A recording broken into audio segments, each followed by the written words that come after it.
Bu boy kelinning qimmat oyiqini do'qibga silib pishirayotdi.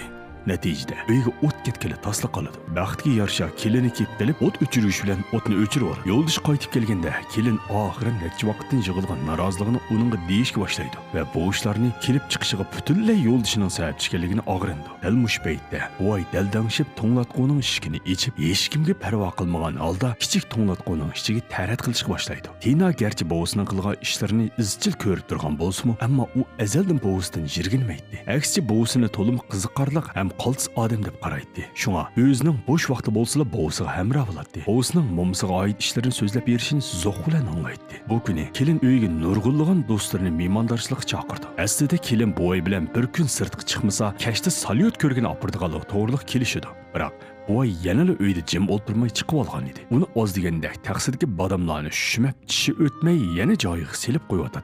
Keyindan muzika qo'yish uskunlari uning diqqatini tortdi. Yana bir tarafda bo'lsa, kelinning sirtdagi yoshirin oshnasi Hoshimmi bu mehmondorchilikka kelgan edi. Texi xuddi ish bo'lmagandek yo'ldishining ko'z oldida timsiqlab yurardi. Amaliyotda yo'ldishi ayolining sirt qilgan bu ishlarini burnida sezgan edi. U shundoq bir kayniga doji o'tib, Hoshimning inkiga birini silib, ichki tishini to'kib o'tdi. Hoshim o'zi tushundirmoqchi bo'ldi. Ammo bu oyning o'g'li anglash uyasi tursin, yana bir mush etib, Hoshimni yotqizib qo'ydi. Bu chaqda yangratquning yenidagi boy ahvolning o'sallashayotganligini his qilib, kayfiyatni tangshash uchun muzika qo'yman deb yangratqudagi qizil kunubkini besib, salyutni yondirib o'tib qoladi. I do my best to survive alone.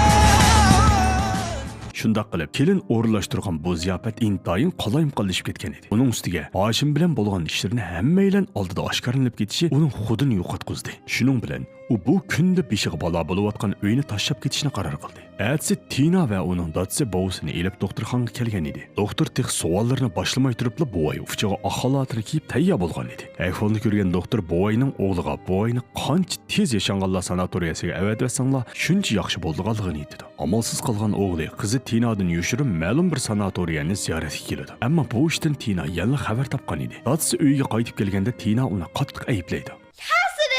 Bu ahvolni ko'rganda da Tinaning opasining uyda kam bo'lsa bo'lmaydiganligini his qilgandek bo'ladi va qiynonisining uyiga berib ayolni ib kelib oldi. Tina o'z ko'ngilida opam qaytib kelsa bovamni sanatoriyaga aparmaslik to'g'riliq dadamga gap qilib qo'ydi deb o'ylagan edi. Amaliyotda bo'lsa opasimi dadasiga o'xshashla bovsini sanatoriyaga avatib o'tishni qaror qilgan edi. Shuning bilan Tina o'zi yolg'iz bovsini elib bu uyni tashlab bovsi izchil berishni orzu qilayotgan Venetsiyaga sayohatga berishni qaror qildi. Tina kerakli buyumlarni yig'ishtirib olib, divan bovsini asta o'yg'itdi. Ve opasining to'sib qarmay, opasining mashinasini bovisiga haydetib, Venetsiyaga qarab yo'l oldi.